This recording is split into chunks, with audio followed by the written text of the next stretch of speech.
કહેવાય છે ને બધા દિવસ સરખા નથી હોતા. મને શું ખબર મારે આ વસ્તુ પણ શીખીને આવવાની હતી.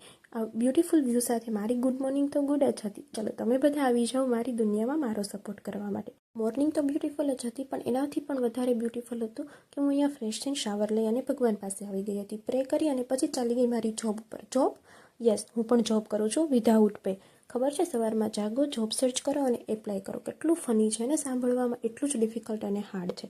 અહીંયાનું સૌથી મોટું સ્ટ્રગલ મને જો લાગતું હોય ને તો એ જોબ ગોતવાનું છે. હવે ભગવાન કરે કે મને બી મળી જાય. પછી લાગી હતી ભૂખ. હવે મારા પેટનું બી સાંભળવાનું, એમાંથી પણ અવાજ આવ્યો કે હવે મને કંઈક તો આપ.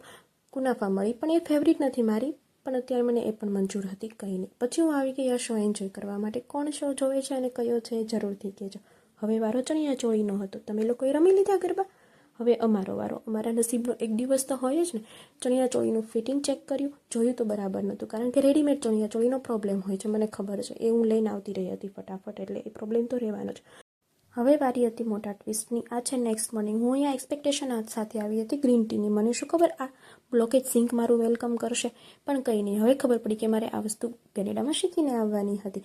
પછી ગ્રીન ટીના બદલે આના સોલ્યુશન માટે ભાગમ ભાગી દોડાદોડી. લાગે છે ને જાગીને તરત ભાગતી હોય એવી લાગે છે ને, રિયાલિટી છે એવું જ હતું. જાગીને તરત ભાગવું પડ્યું એ બ્લોકેજના કોઈક સોલ્યુશન માટે. અહીંયા આવી ગયા હતા અમે પાસે આવેલા મોલમાં, અને પછી ડિસાઇડ કરતા હતા કે શું લેવું, કારણ કે મારો તો ફર્સ્ટ એક્સપિરિયન્સ હતો. મને નથી ખબર કે અહીંયા કઈ રીતે બધું ક્લીન કરવાનું. અહીંયા બધી જ શ્યોરિટી સાથે અમે આ કન્ફર્મ કર્યું અને આવી ગયા બિલિંગ તરફ.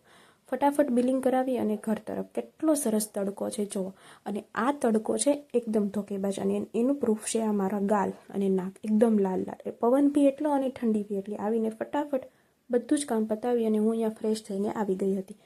હવે આના પરથી એવું લાગ્યું કે ફાઇનાન્શિયલી ઇન્ડિપેન્ડન્ટ નહીં, બધી જ વસ્તુ પર ઇન્ડિપેન્ડન્ટ કેનેડા આવીને થઈ જવાનું છે, કે એ બહુ બધી વસ્તુ આપણને શીખવાડે છે.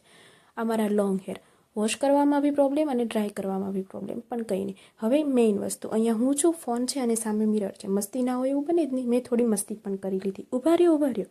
જતાં જતાં બધા એકસાથે બોલતા જાઓ, ઓમ નમઃ શિવાય.